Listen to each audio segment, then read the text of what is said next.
Hello, I'm Judy Stiles. Thank you for joining us this week on Newsmakers. Well, Joplin has municipal elections in April, and a number of new faces will be on the City Council. Today, we're visiting with Joplin's mayor to reflect on the past and accomplishments and perhaps also look to the future. Thank you for being here today. Thank you, Judy. You have decided not to run again. You've been on the correct. council for a number of years, Yes. so let's start off with, for the audience, your decision to say, I'm not going to run again. Well, I've had the privilege of serving on council for almost 10 years. The last 4 as mayor, and by charter you cannot serve as mayor any more than 2 two-year terms. So I have termed out from that in that area. So it was just the right time for me to step down, and my hope is we've got good candidates out there. They can come in and continue to move this great city forward. You mentioned the candidates who are going to be on the election.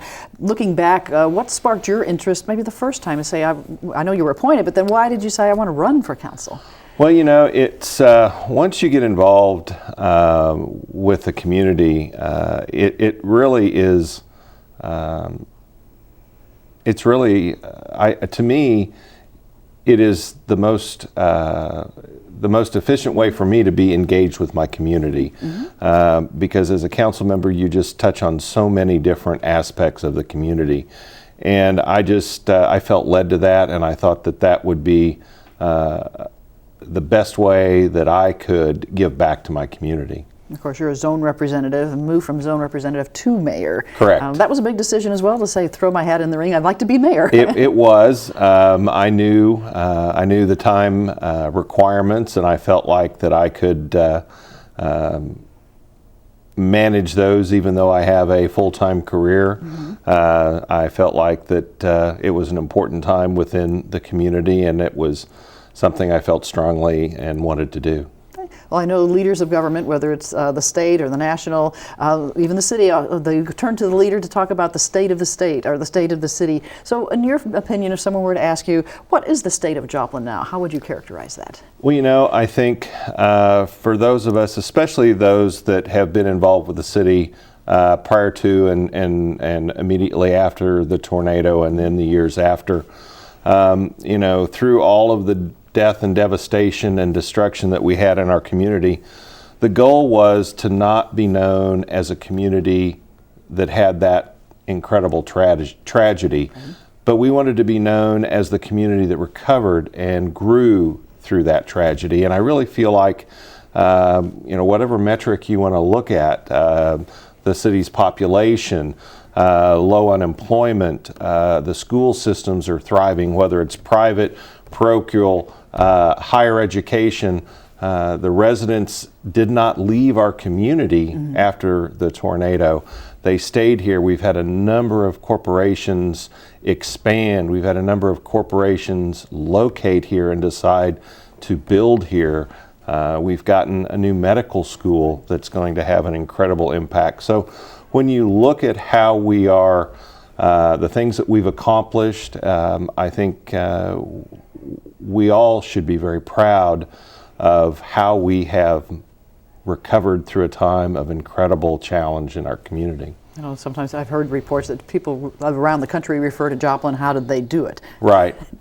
Well, I've been involved in a lot of those conversations, and when you talk about challenges of any level, those of us that have been so involved, it's just how we respond in this part of the country, and sometimes we don't take no for an answer, and we just figure out a way to get things done. And I think that has shown through not only to our residents, but people who watched us from all over the country, because we couldn't be where we are today without the volunteers that came to help us. And we've had somewhere between 185 and 190,000 volunteers come to the community to help us in our recovery. And I think a lot of that was people wanted to be a part of what they saw happening in Joplin, and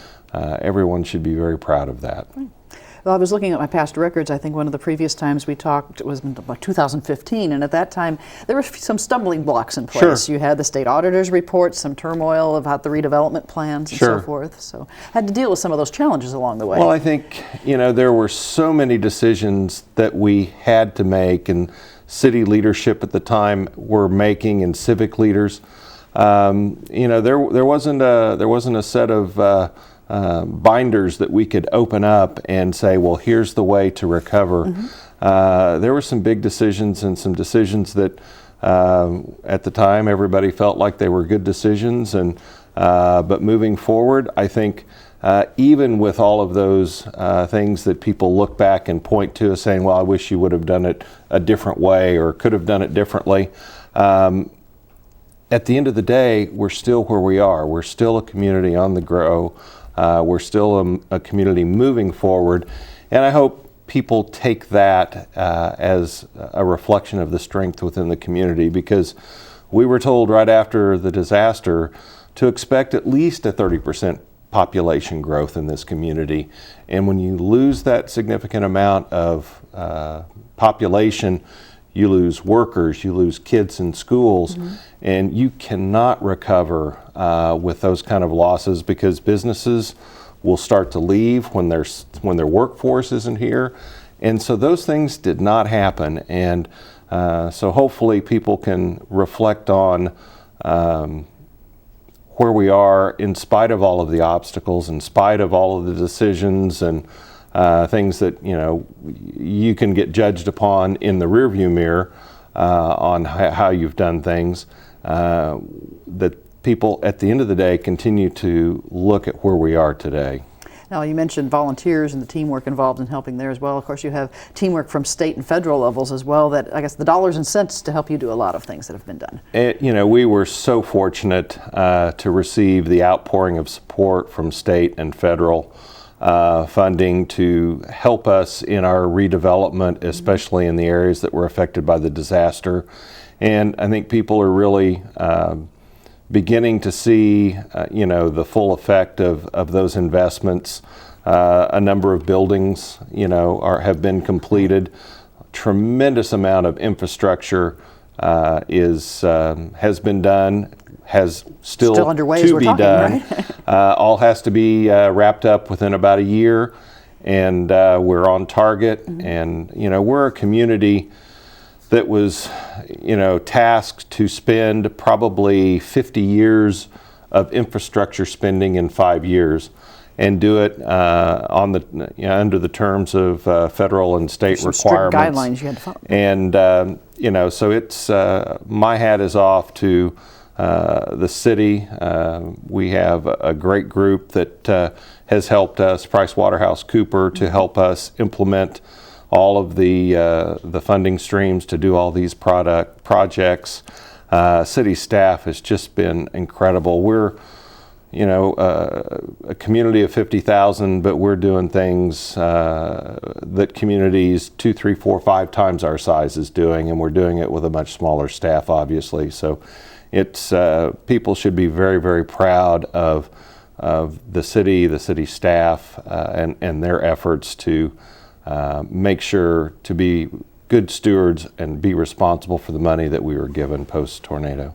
In addition to post-tornado redevelopment, the city has also had other areas of town develop, something that weren't necessarily within that ring or that circle. So you have other areas of the city that have also continued to change. We really have, and I think they just announced a new retail area south of I-44 is going to be a new potential retail development out there. That's exciting.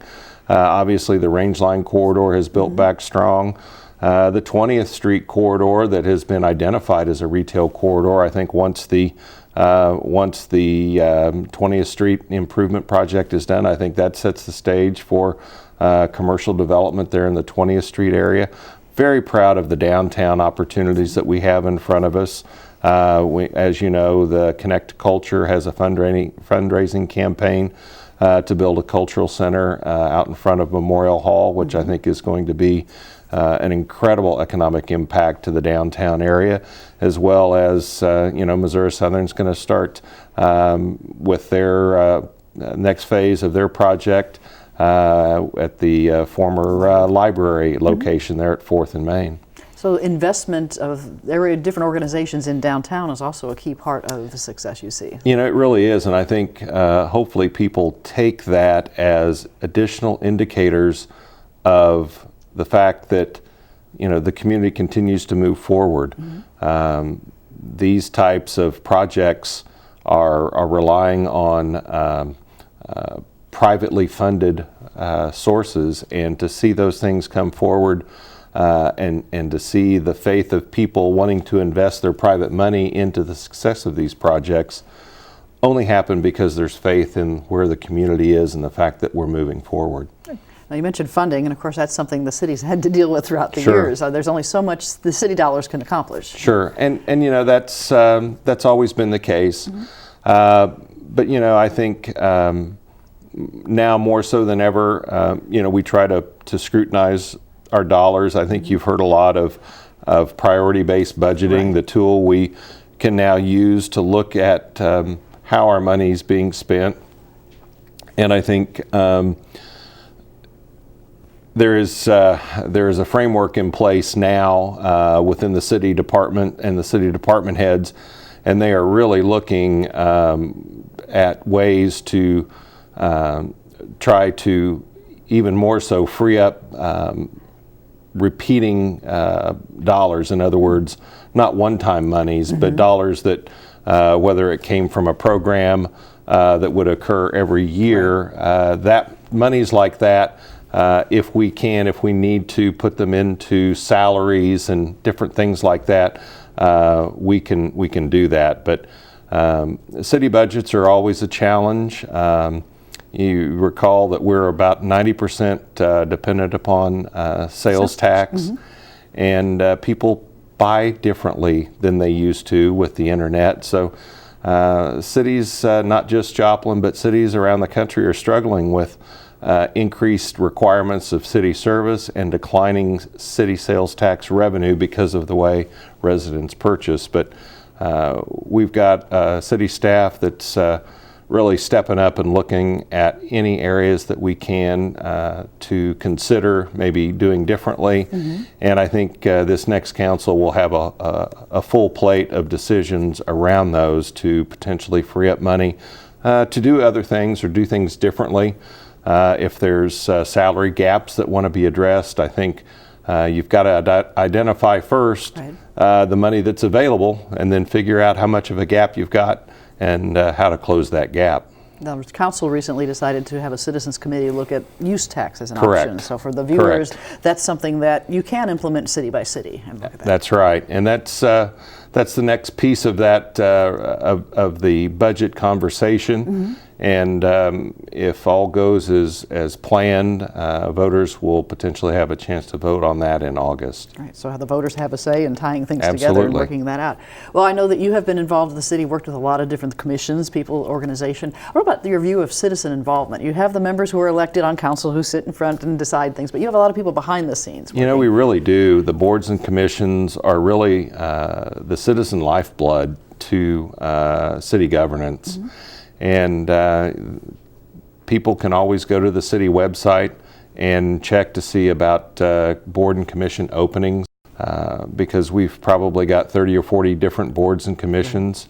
And whether it's Parks Board or Joplin Sports Authority, or, you know, there's many to choose from. There's a lot of different boards that people can sign up for and to get involved. It's really a wonderful way to get involved with the community, and some of those boards meet frequently and some don't meet that frequently. So I think you can, citizens can take a look at those opportunities and hopefully fit them into their lives and be a little more engaged within their community. If they have a question about what's involved in a board, you actually served on a board yourself before you became an elected. I did. I actually was appointed to the Parks Board. And I was on the Parks Board for a couple of years, and then an opportunity came to serve on council, and one thing led to another, and here we are. Right. Well, let's talk about being mayor. I know people see you presiding at the meetings, but there's a lot that goes on beyond that in the role of the mayor of Joplin. Explain what's involved there. Well, you know, I think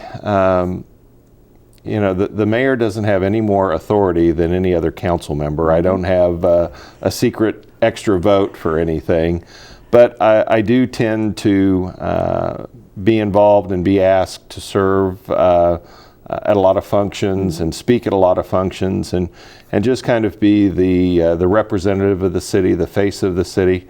And that's something that I take a great deal of pride in, and we have just such a great story to tell in Joplin, and what we've endured and the challenges that we've overcome and the people that have come to our aid, and where we are right now and how bright our future is.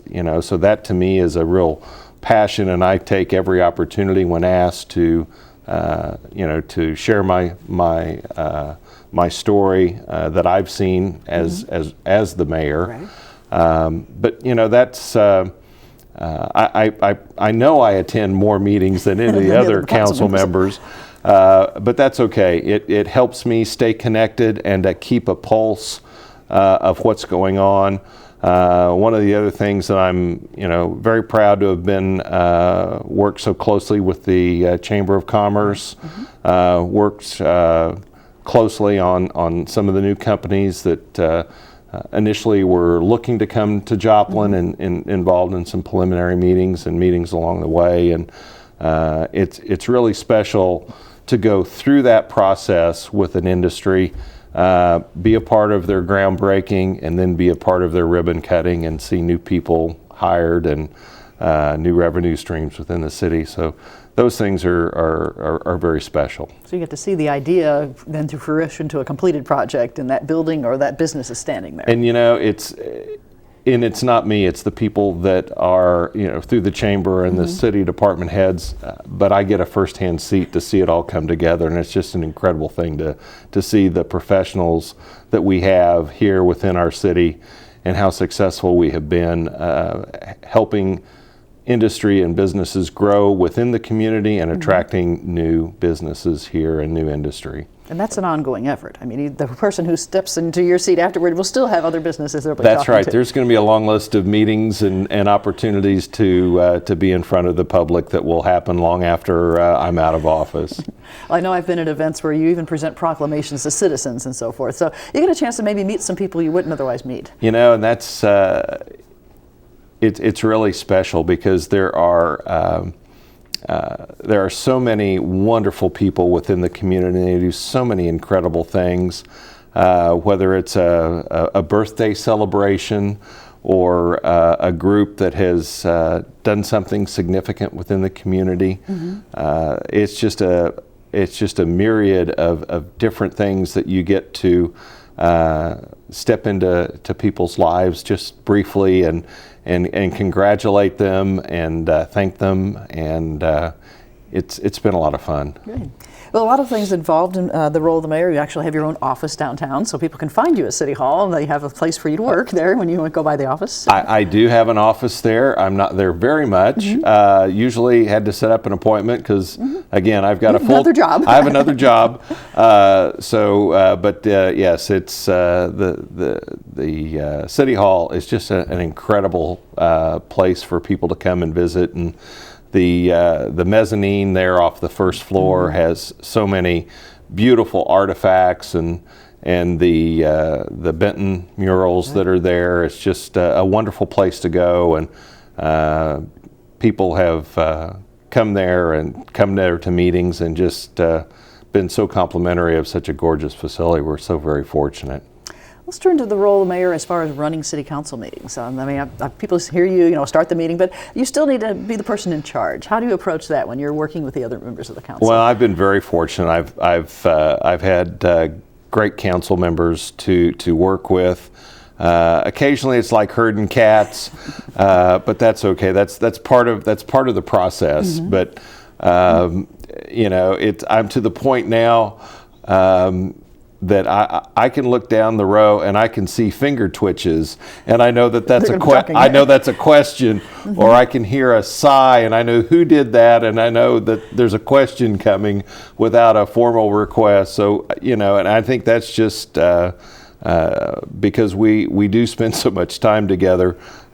We are very familiar with each other, and But no, it's I've been honored to run those meetings, and everybody has different opinions on different subjects, and it's my job to make sure everybody has a chance to express their opinions and to get the information they need to make those opinions and or to help clarify. But it's and every now and then I'll kind of throw in some comic relief just because we spend so much time together, and but that's something else that I know I'll miss is we've been in some lengthy meetings, but still it's a wonderful group. And when you have a citizen come up who want to speak to council, sometimes that can be intimidating. They're talking before the board or the council, and you have a way of working with them, so they're maybe not quite so nervous when they're talking to you. Well, I try, because that's the last thing that you want, is to have someone who feels like this is the only way that they have to express themselves or a concern. You want them to be as comfortable as they can there. And so I hope I've done a good job with that. It's I try to be respectful of anybody's opinion and give them a chance to express themselves and to have other council members ask questions if they need to. And but it's you typically have a 5-minute clock, right. And it's there's lights up there that count down. And sometimes people stick to those and to the time frame, and sometimes I need to remind them, but not very often. It's a situation where it is so important for people to feel like they can come and express their concerns or praise. We take praise too. We take praise too, but to express their concerns to their council. Well, we've talked about the past and the present. Let's talk about the future. Where do you see Joplin heading in the future? Well, I'm excited. I really am. I grew up in Joplin, went to high school, went to college here, and have been associated with a major corporation and never left Joplin. So I've seen Joplin for almost 60 years now, and I've never been more optimistic of the course that the community is on. Where we are today and looking at tomorrow, the things that I think are just going to be incredibly exciting and potentially change the community even for the better, especially in the downtown area, is watching the success of the Connect Culture project that's going to be located out in front of Memorial Hall. The impact that can have on our community is incredible. I think another one that's equally impactful in our downtown is Missouri Southern's potential project, right. And in the former library and some of the other phases that they've discussed. One of the other areas I think people can watch to continue to see that the community moves forward is watch the airport. I think I think folks have realized we've gotten bigger airplanes, right. 2 or 3 times this year. We're starting to get a third flight to Dallas.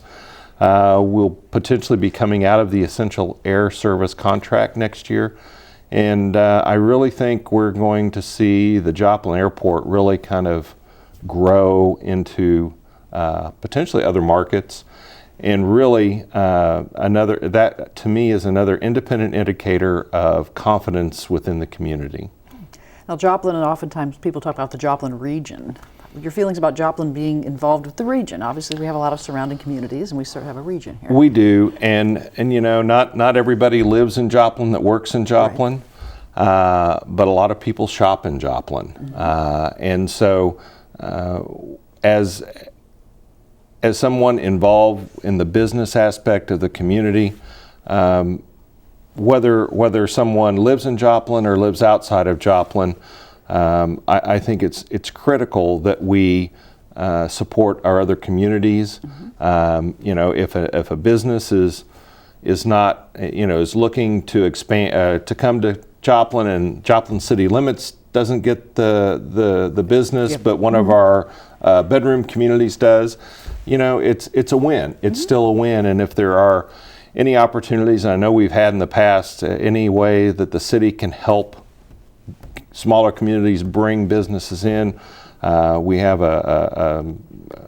do have a regional partnership that we participate in, and we encourage regionalism in this area, and it works. And I think we've seen that, and we really encourage that. So successful communities work together, not compete with each other. We've really, one of the best examples is the Owens Corning project there, and how closely we worked with Galena. Right. It was just a great partnership there, and it was a win for both. Well, if someone were to ask you, as you're approaching your time to step down from council, a tip for success, whether it's a council member or somebody wanting to be mayor, what would you say to be a successful city council person? Well, I think you have to be a good listener. You can go in with a lot of opinions, but I think it's critical that you be open to other opinions, because you're going to get staff professionals giving you opinions on different situations that are occurring. And I think that's probably some of the best advice, is to consider all opinions and be open to that. But I think it can be challenging at times, but I think that's, to me, I hope people feel like that they could come to me with an opposing position or a different point of view, and have that good conversation, and hopefully because of that, that's made me a better council person. Great. So some tips, and I know you have quite a few people looking for the seats available this year, so that interest is there for Sure. people wanting to be on City Council. Well, Mayor, I'd like to thank you very much for joining us today and sharing some information it's a with our pleasure. audience. And thank you for your years of coming to the program and doing interviews. Thank you very much. You're It's welcome. always a pleasure. You're welcome. And I'd like to thank you, the viewers, for joining us this week on Newsmakers. I'm Judy Stiles. I hope you can join me again next week at the same time on the station. We'll see you then.